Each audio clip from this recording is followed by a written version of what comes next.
Hi, first graders. Today, we're going to continue to talk about stories, problems, and solutions. Yesterday, we talked about how fiction stories have problems that get solved, but sometimes by the characters and sometimes by someone who helps them. Today, we're going to talk about how stories start with a problem and end with a solution, but things happen in the middle to get to that solution, and we call those events. So, thinking about the book Knuffle Bunny by Mo Willems, there's a problem in this story, right? What do you think the problem is? If you remember from the story, the problem is in this story, Trixie loses her very special stuffed animal that she calls, well, she doesn't call it anything because she's little, but they call Knuffle Bunny. So that's the problem in the story. But then there are events that happen, and I'm going to walk through the book with you, and we're going to talk about those events that happen that get them to the solution of the story. So if you remember from the very beginning,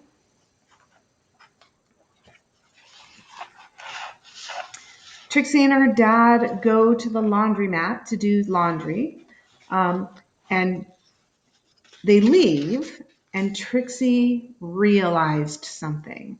And I just love the illustrations in that book because you can really tell by looking at Trixie's face that something went wrong. And then so the first event after she realizes that she lost something is Trixie tries to tell her dad that Knuffle Bunny is missing. But Trixie's very little and she doesn't talk yet. So she says, "Aggle flaggle clubabble." And her dad, who doesn't really understand what she's saying, says, "That's right," replied her daddy, "we're going home."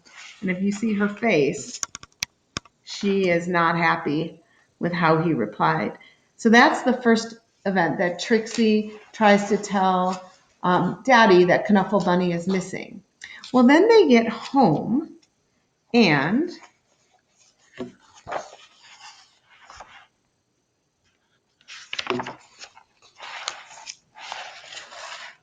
right away, her mommy opens the door and realizes something. And mommy asks, "Where's Knuffle Bunny?"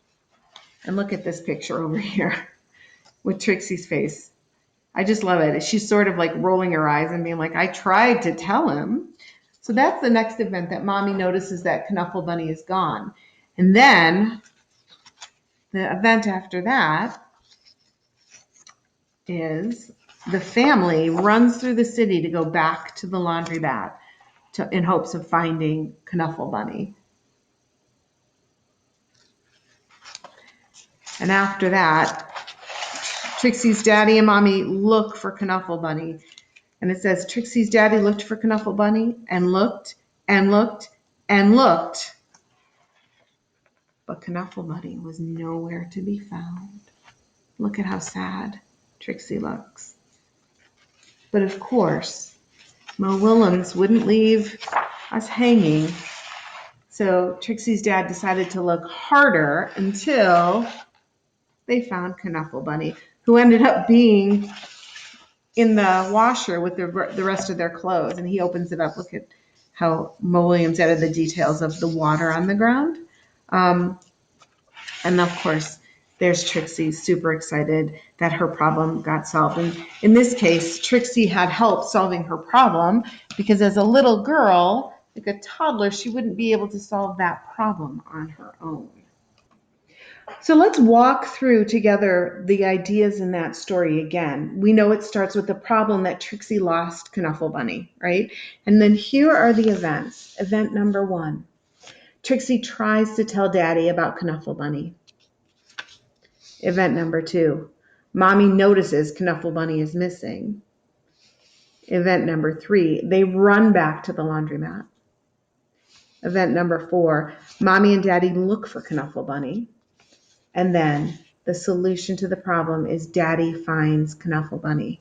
So today in your independent reading, first graders, think about the story's problem and its solution, but also the events that happen between the problem and the solution to help the characters solve their problems. And you can go ahead and make a list, just like I have here, of each event that helped them to get to the solution of the problem. Happy reading, everybody.